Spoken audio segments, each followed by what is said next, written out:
So this is a presentation that my boss, Dan Cook, gave along with Ryan from Blue Green at CPI last year, and APT asked me to represent it. Thank you to everyone for coming. And I was thinking that maybe I could get through the slides in roughly half an hour, and then we can look at some of the documentation. And I brought some bricks that are sitting over by Bart, and try and answer any questions you might have. I'm certainly not an expert on every detail of this project, but I think I know enough to be dangerous and try and show you some of the highlights.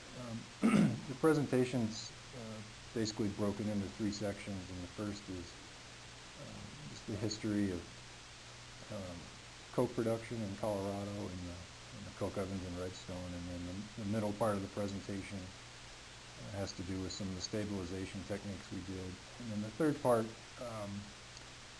Blue Green gave us permission to use their slides, and I was just going to flip through those quickly and try and describe the work that they did. They were the landscape architect and I guess the outreach coordinator. So let's see here.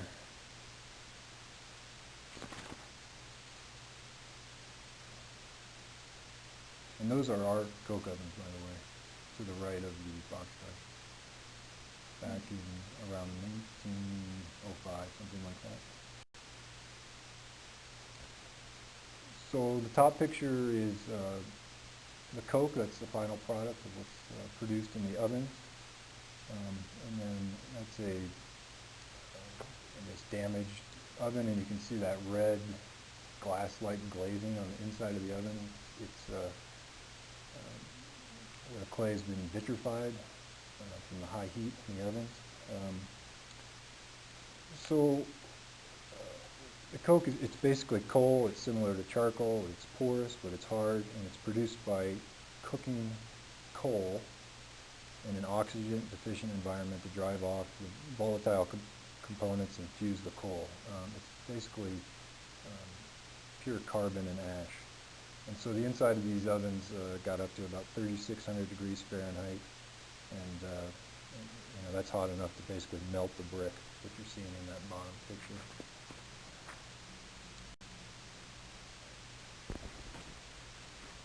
So on the left, that's a typical beehive oven. These are the ovens that were, well, serious disrepair. Bart's company reconstructed 3 or 4 of those and stabilized another 60 or so. The historic photos are the railroad line coming from Coal Basin Mine, the crushing and washing plant, and then the bottom photo is another similarly constructed bank of ovens. So anyway, coke was produced in beehive brick ovens from the 1700s through the early 1900s. They use a different process nowadays, so this is an obsolete technology. But suitable coal is mined. It's crushed to a cornmeal consistency and washed, and then they load it in the top of the ovens. You can see those Larry cars on the top of the ovens in the picture on the right. And then it's dropped in the oven. They brick in the door and cook it for a few days at really high temperatures. And then once that process is complete, they rake it out, load it on those coal cars, and send it down to the blast furnace in Pueblo.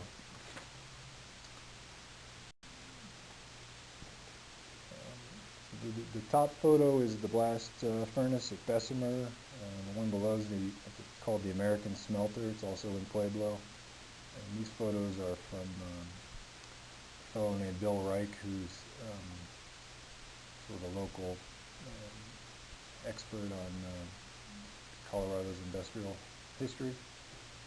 He helped us a lot with the research for this project. So coke was basically used for the smelting ores. So you put coke, some kind of flux like limestone, and then an iron ore in in the smelter to make steel. And coke supplanted charcoal as the main fuel because it's able to burn hotter. Prior to the production of coke, they used to make charcoal in charcoal kilns. In fact, there are charcoal kilns just down the street in Basalt, which Bart also restored.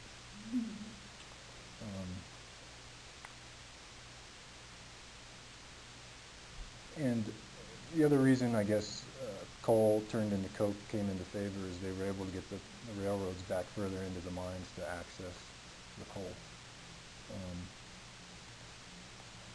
It says here in Dan's notes, Colorado had the best coking coals outside of Pennsylvania. We exported coke to most of the adjoining states. It allowed for economic steel production at the Bessemer plant in Pueblo, Colorado with their blast furnaces. And it allowed smelting of difficult ores throughout mining districts without having to clear cut the forest to make charcoal. And it was a profit center for railroads and allowed expansion into otherwise unprofitable areas. These coke ovens are owned by CF&I. Correct. It's part of their vast system of Yes. So there's roughly 3,000 coke ovens at one time down in Trinidad. It's sort of the most important coke producing region in Colorado. The area around Redstone, which is the purple dot, had about 800 ovens, making it the second most important. And then there's some other areas, Pueblo, Durango, and Grand Junction, which were, I guess, third place in importance. And most of the coke was produced between 1900 and 1929. At the peak, it was 1.2 million tons of coke per year, so that's, what, 2.4 billion pounds. It was a huge number of jobs for the railroaders and the fellows that made the coke. These are photos of other ovens around the state.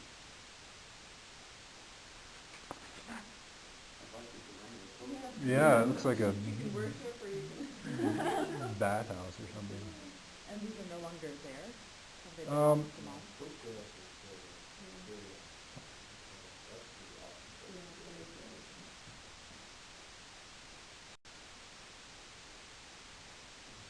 So had all the stone being hydrated off the site?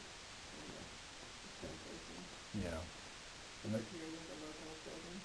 exactly. Yeah. So the picture on the bottom is the Redstone coke ovens, back when they were nearly intact. And then up top is what they looked like when we started the project. And you can see that the retaining wall that sort of envelops the ovens used to be full height, and then there's a wharf wall just to the left of the car there in the bottom photo.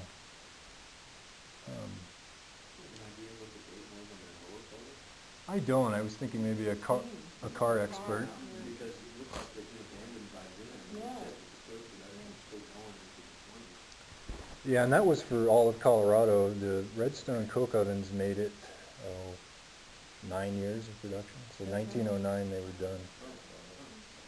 And what happened was they started making it, producing coke in Trinidad, and it was just much more economical from a freighting point of view.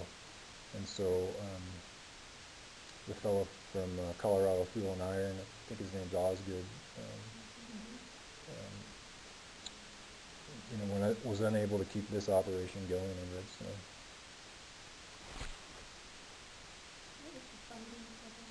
For our project? I have a slide at the end. It was, boy, at least 5 or 6 different funding agencies. So the State Historic Fund was one of them in Pitkin County. And because it was on the roadway, we've got some CDOT funding. So anyway, our ovens were actually in pretty decent shape, and that's what made them a good candidate for preservation. How am I doing on time? Okay. So you see Redstone's down there on the road between Carbondale and Marble. And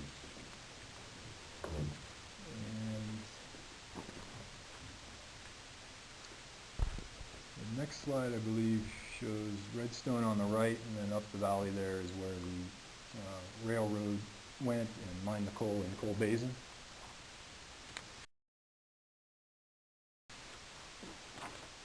And let's see here. So John Osgood was a industrialist, took control of CF&I, and he built Redstone in 1899. He built the entire town. So it was a utopian company coking town. So it had, where that arrow on the right is where Osgood's mansion was. It's now the Redstone Castle. Really? He was only there for when they finished that mansion first.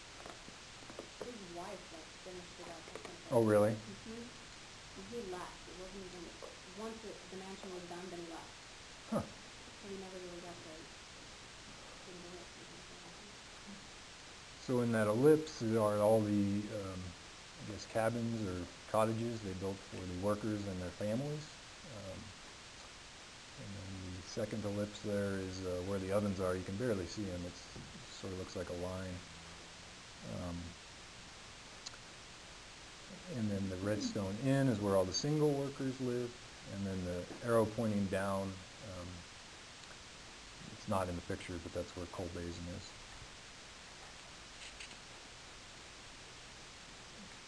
It says here in Dan's slides, this industrial utopia was short-lived. The coke ovens operated from only 1899 to 1909 on a scenic byway and readily accessible to the public. In 1941, Redstone had a population of 14 people. And it says here, were it not for its spectacular scenery and the grand buildings, Redstone might have fallen into disrepair to become just another Colorado ghost town.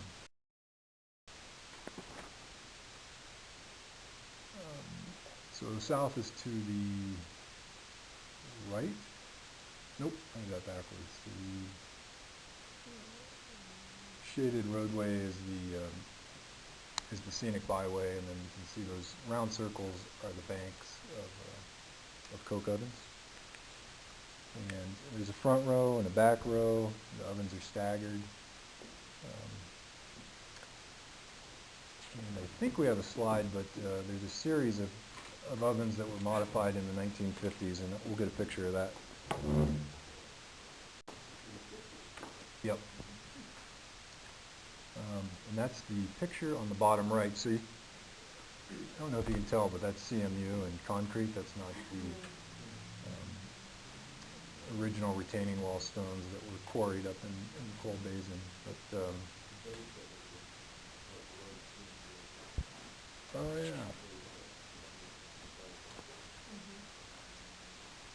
So ovens were constructed between 1899 and 1903. They were shut down in 1909, as we discussed, primarily because it was more economical to coke down south. In World War II, so it would have been, I guess, the early 40s, the iron from the doors was salvaged, and from the tunnel caps. In the 50s, some of the ovens were brought back into production and operated for a few years, and then basically the ovens were all abandoned, and they suffered from vandalism and folks hijacking some of the stones. And then in 1990, it was added to the National Register, and the series of ovens that had been modified in the 50s were not part of that landmarking process. Not that I'm aware of. But I really don't know. I wonder if the fifties would have been associated with the Korean War, maybe? I don't know the answer to that. Yeah, it was Why? 59 to 61, so it would have been after that. I don't know what that represents. So this is the part where I talk about the stabilization. The ovens were slowly deteriorating, and so I guess our primary job was to preserve what we could, stabilize what Pitkin County had before all that history was lost. We were very careful to reconstruct things as accurately as possible, and it was also a good deal of public input, and I'll tell you that most people liked the way that the ovens looked. So you'll see in the finished product, to the best of our ability and to make them stable, we tried to keep a ruined look. Did you get that in public meetings and stuff, that they wanted it sort of in the disheveled fashion? Yeah, and there were, I did not personally participate in those meetings, but there was a lot of people involved with them, including Dan and the folks from Blue Green and the various groups that helped pay for the project. And dollars were a factor too. So originally there were about 250 ovens. There's a number of them in the back that are nearly completely gone. In the two rows up against the highway, it says there's 110 or 112. There's the ones that were modified in the late 50s, and then looks like we have 65 ovens that were good candidates for stabilization and restoration. And we had enough money to treat 48 of them.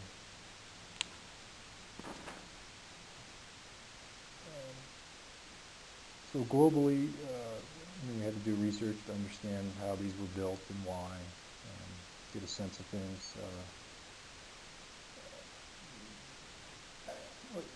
The main things I want to point out in this photo is just that the retaining wall is higher than the ovens themselves, and then between the ovens it's all infilled with earth, and then the Larry cars that drop the coal into the ovens operate on top of the oven. And then that wharf area, which is between the two stone walls, is where the workers would rake the coke out, and then where the car is where the railroad would be, and you could load the finished product, the coke, onto the boxcars. One second, I've lost track of my notes here.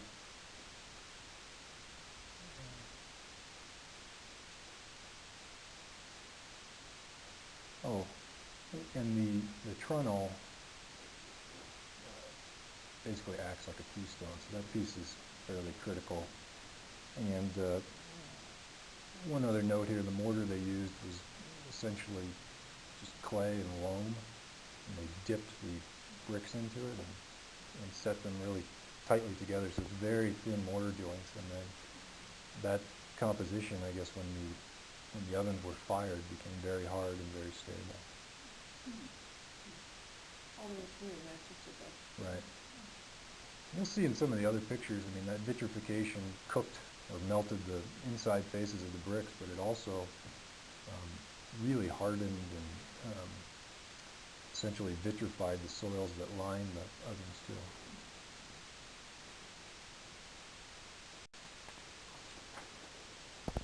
So after we, I guess, did our global research, we went out and spent quite a bit of time in the field and went oven by oven and tried to understand what the deterioration mechanisms were and start working on a plan to stabilize them. So this was essentially our baseline, this oven number 3. It has the crown is almost completely intact. That black stuff at the top actually is that vitrified soil I was talking about. A good portion of the retaining wall is intact, and you can see some of the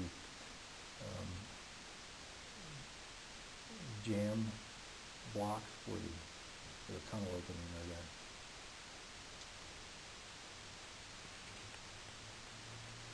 And this, I guess, just sort of helped inform how we would stabilize the majority of the oven.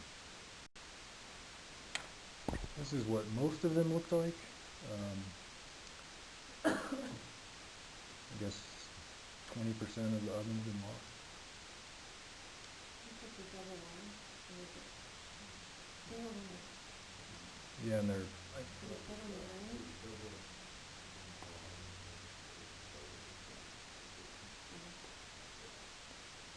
you can kind of tell on the top there. It's essentially header courses in the crown and the liner. You know, I guess I should tell you right now what we think essentially was happening. So the tunnel openings had iron door frames on them to help resist thrust in the liner, and also just to reduce wear and tear on that tunnel opening. And our understanding is when they salvaged that material for the war, they just hooked up chains to them and yanked them out. And so they damaged the tunnels and the retaining wall. And so we've sort of undermined the jams in the ovens. And slowly, through a combination of erosion and water and all that good stuff, the jams around the tunnels start going downhill along with the retaining wall, and the earth starts coming between the two ovens, and then that opening you see there just got larger and larger and larger. So if we go to the next one, you'll see what this one might look like in 10 years had we not come in and stabilized them. So the loss of material just works its way backwards. And if you go all the way onto the back bank, I mean, some of these are almost completely gone. There's just a little bit of liner wall left.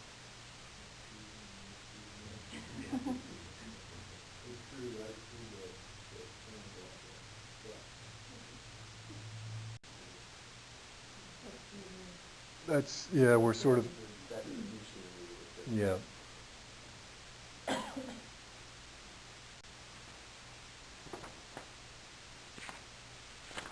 So, The funnel made out of a fabric that I believe it was 3 pieces, right? 3-piece funnel fiber that essentially got 3. Do you send it all, or they were all float down? And I sort of just touched on this already, but I've got a few slides here on how these ovens deteriorated. The big one was taking out the door frames, and then passerbys got their hands on part of the stones in the retaining wall that helped sort of buttress the front of the oven. The actual coking did some damage. You can see some radial cracks in that bottom photograph there. And then, as always, our friend water is a contributor. You can see on that bottom left photo where we hit some softer bricks that have been exposed to moisture, freeze thaw, and sections of the liner wall that were completely gone out by the front of the oven.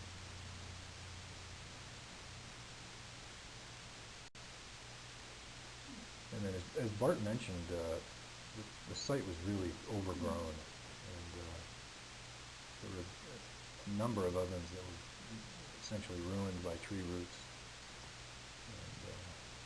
And our work took care of a lot of the smaller vegetation, but some of these ovens, for instance, the one on the top right there, we just decided that was not a terrific candidate for stabilization.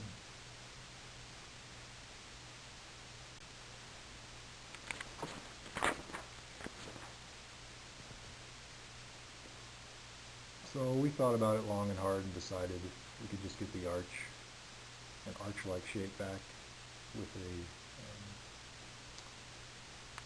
stable jamb to receive the arch, and these ovens would be stable again. And a big part of that work was rebuilding the retaining wall up to that sill elevation.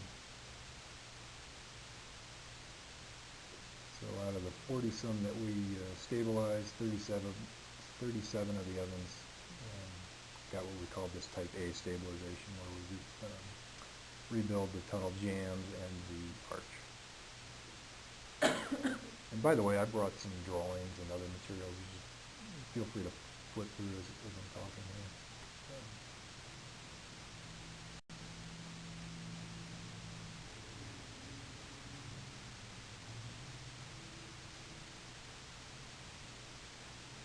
The picture on the right is before some of the soil and geotextiles are brought in, but that shows that vitrified soil mass on top of the oven. And Bart, I can't quite see from here, but is that a centering form? Yeah, we found on those, not all those forms are the same size, nor do they all have the same height. They would have double, triple, some are smaller, and they actually had, it was almost like when we were building, I think we used some tips, they Southern had a thing, Southern had bricks, and they used to make that oven.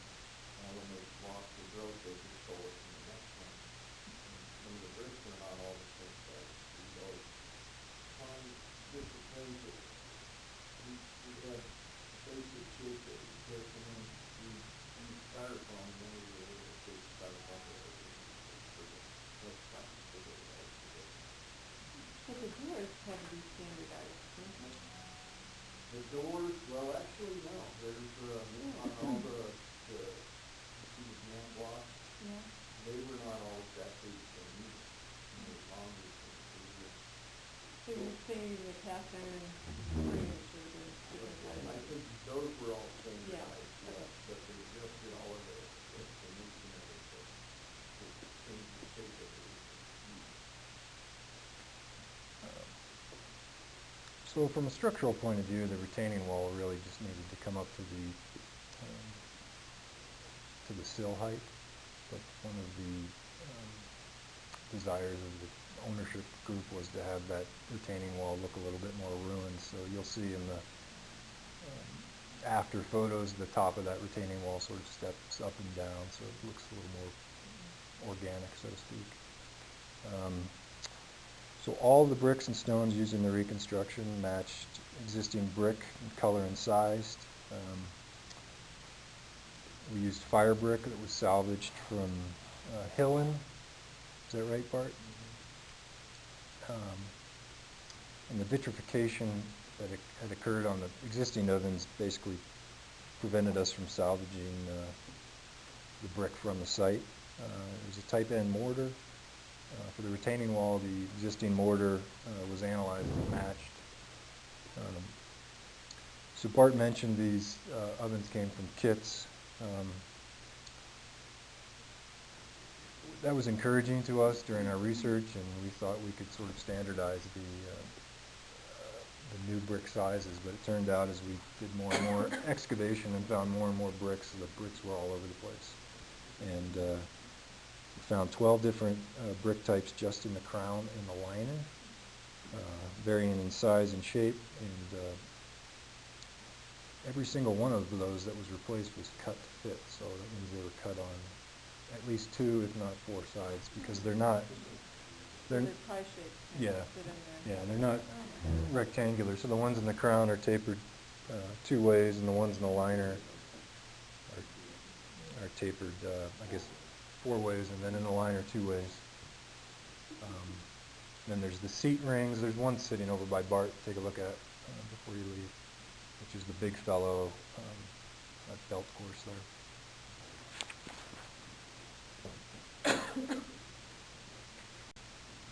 And we reproduced the trunnel caps to keep water out. Bye, Christy. No, that's okay. Repointed the cracks.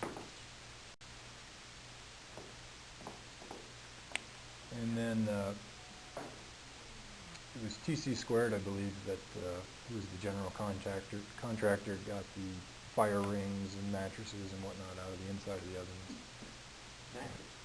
Reusable case. Yes. Put cinders in and whatnot in the floor and had that slope towards the outside.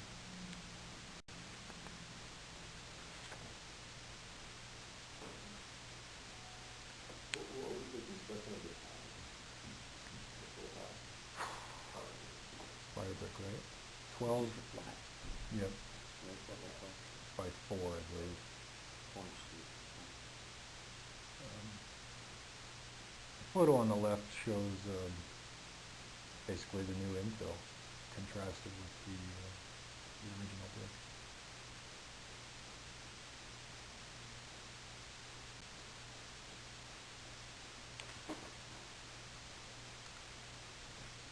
There's the type B stabilization. I remember we did less than 10 of these.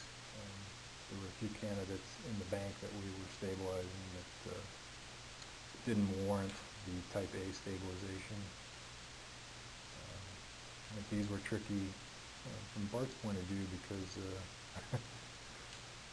had to essentially put a form in to rebuild crown. Just glue those on, or I mean, how do you get that base to work with that broken spear? It's not gonna continue to fall out. Actually, what we did on those was, you know, like I said, due to the earth and the movement, so there was nothing was over sustained. Everything was you could tell on that one was really slide out. So what I did was I got everything underneath and stored up, and I basically just made a table, and then I put dirt in, and pressed it down, and that became, and then I made it work to where it all came together. So you use that to look at that? Yeah, that's something I didn't mention. You know, our drawings always represent the ovens very spherical, but in reality they were sort of squished and squashed and distorted in different directions. So it took some, I guess, creative masonry work to keep the coursing intact and rebuild those crowns and arches. And is the process for this, something that was kind of thought about beforehand, or just like you kind of figuring it out on site? I mean, how much guidance did you use, like, in terms of, how to go about it? Well, that always becomes my problem. Yeah, make the notice. Yeah, it's just, you know, it's kind of like, everything's different. You have basics, but everything changes and everything has a different idea and different ways to do it. And let me try and answer the question too, Sean. I'll tell you, our drawings are very detailed for this project, and so we thought about it as hard as we could and to the limits of our expertise, and then we're able to adjust during CA where we needed to with Bart's help. Yeah, we talked a lot to him, and then we what was supposed to do. That very example too, so that I was going on with the basic of it. The earthen form. That was like stone. That was like stone, too, I think. As far as the crown. So brick, yeah, the same.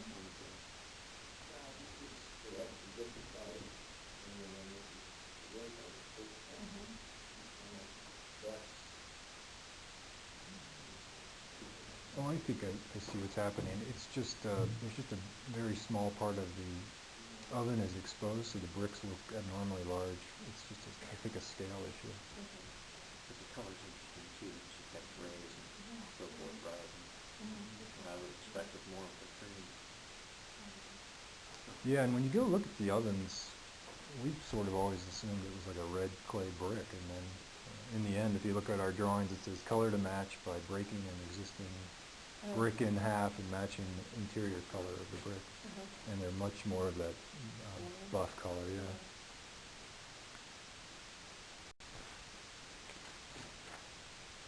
So 4 ovens were reconstructed.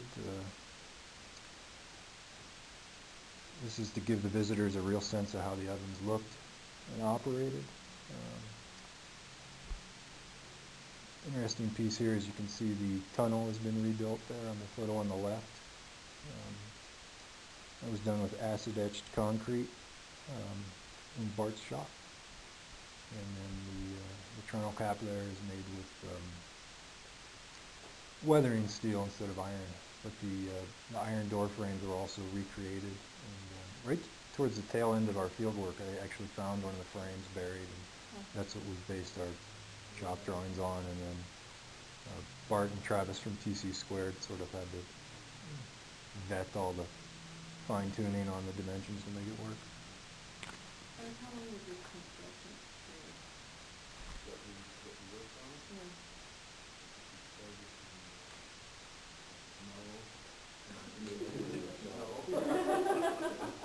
But it was just a 1 year, Yeah, or 8 months or something. It was April? What is this, April? I think we finished it up in October. I was just rereading our drawings this morning. We say something on the front, like it's a short construction schedule. We'd like to get all the submittals and whatnot done in the wintertime, and some of the site work done before we really kick it off in the summer. So I thought that was interesting. Let's see here, a little more on the restoration. This is sort of the step-by-step. This shows up in our drawings too, but the liner wall, and then the tunnel, then your arch and crown, and then the retaining wall.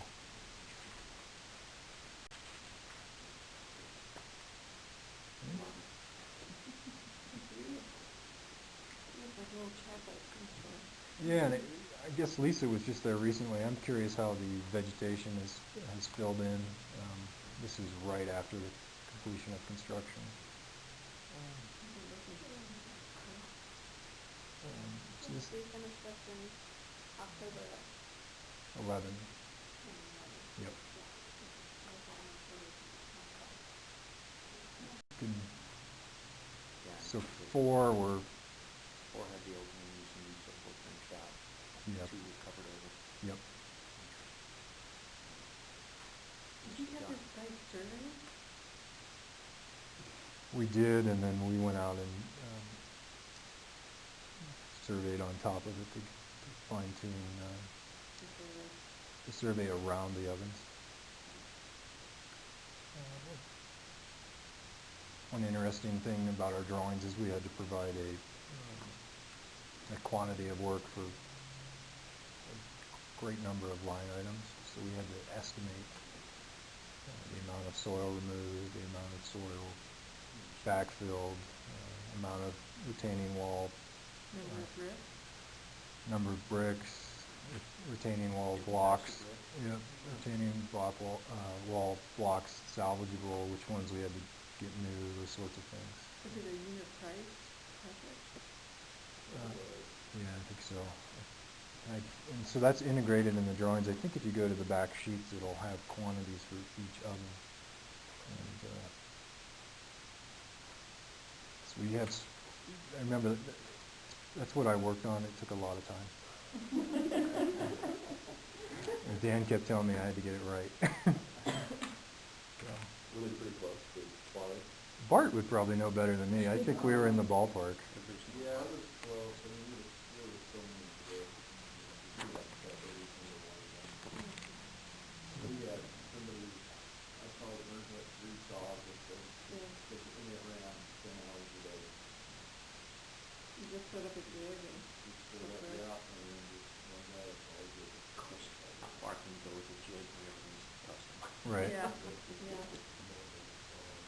So the final note here on this part of the presentation is total construction cost was $800,000 on time, under budget. And here are the funding agencies you asked about. Lisa.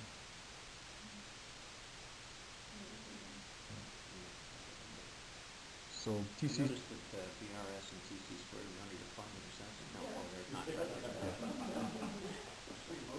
Under that CDOT sign, isn't it? yeah, as part of, You thought there was building. in the end, So thing way to the back. in the end, we had to detail a sign that went on the site to advertise that CDOT contributed.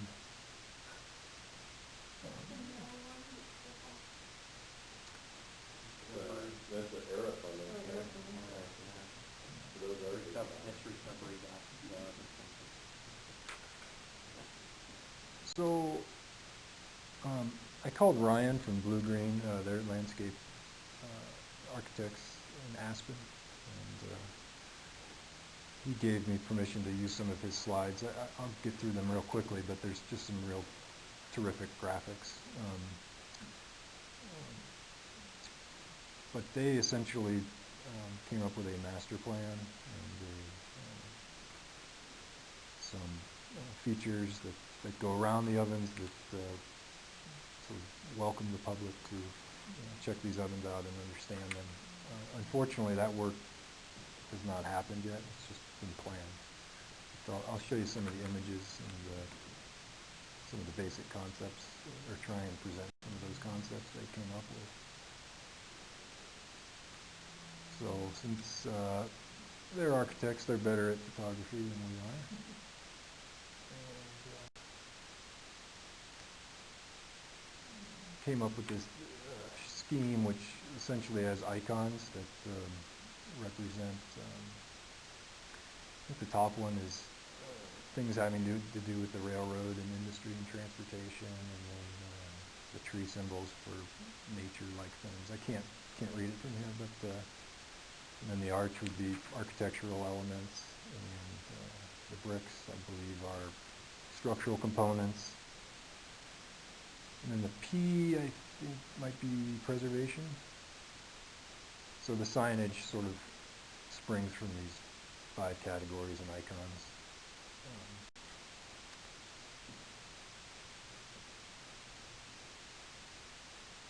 Some imagery before the work started.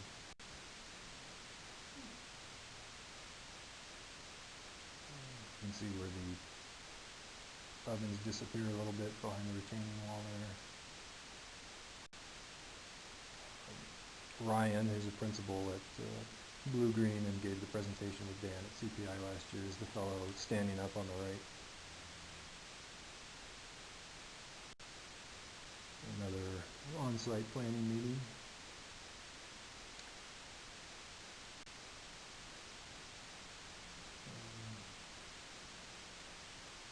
The wharf, and I guess that's the railroad that goes back to Coal Basin, is that right, Bart? And When they fired up these ovens, it looks like you've got steam, smoke coming out the top. How did you actually get fire into these ovens? What was the source of fuel that they used to actually run all these things? Any idea? I don't think they ever, once they got rid, it never went on. So they lit the material itself and let it, like you do with charcoal? Yeah. Okay. So it kind of Ratchet self-combusted. down the oxygen. And I think that picture might be playing tricks on us a little bit. I know the concept is you load the coal in the oven through the trunnel, and then you seal the trunnel, and then you brick in the tunnel, and there's just a few little ports in that tunnel arch for gases to escape, but the cooking process, occurs under an oxygen-starved environment. So I'm wondering if that might be dust from a Larry car or something. So it's kind of like the concept of a coal seam fire, it just never goes out. It has to be out by the time it's finished. Details. How do you know when it's done? Well, you take it out and you put it in, it'll go out when it's too much oxygen. It probably burns through the coal and it all converts like charcoal. Right, it just kind of you pull it out and it'll cool itself and fire itself out. It runs through its fuel, but then how do you use it as a fuel afterwards? Yeah, Which is that's always what a- really, But yeah. that's how charcoal works too. Yeah, Yeah, you can- I think it's the pure carbon part, I don't know about salvage or steel, but I think that's part of the blast furnace, is when Right. you take that pure carbon for fuel, and then you add oxygen to it, Yeah, and then that's how you get the high you heat. get the rest of it, yeah, okay. Interesting problem. So for those of you that haven't been to Redstone, I mean, it's really pretty and quaint. There's a little town there that used to house the workers that's they're pretty high end now. There's the Redstone Inn, the Redstone Castle, there's the river, and then you hop across the street there. Got the ovens, and once it's converted to a park, I think it'll be terrific for the town.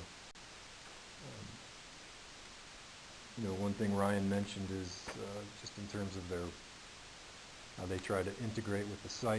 You know, a lot of the big signage, the wider pathways, the taller wharf wall, all occur in front of the reconstructed ovens, and then that wharf wall gets smaller and smaller, and the trail gets narrower and narrower as you sort of work your way towards the perimeter of the ovens. I think it's their Blue Green's attempt at integrating with the site. Yeah, what are you saying here? This is more of a beehive shape. You know, that was just for kicks, but those are the basalt charcoal kilns. Okay. Oh, you get that down in the salt down bottom. Yep. So you said those couple? Stabilized. Yep. You've now become coke oven kings of stabilization. You know, I guess know more than your average person at this point. A lot of these days. It doesn't take a whole lot. And then years ago, I didn't participate in the project, but JVA stabilized the Thomasville lime kilns, which are also in Pitkin County, I believe. What, Bob? It was Bob and Nancy and Dan, Okay. and they're big fellows. There's drawings in there of those too, if you want to flip through them. So I won't say too much about these because I don't know a lot about these slides, but I think those are railroad ties. That'll show up on the signage once that's all installed. And believe it or not, this photo was the basis for the reconstructed oven.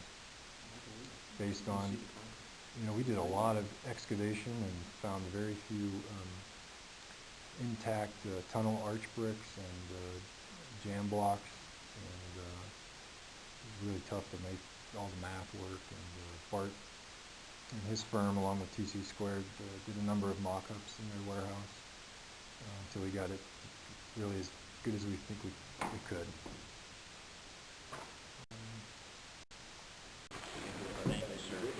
To the beginning? To the end.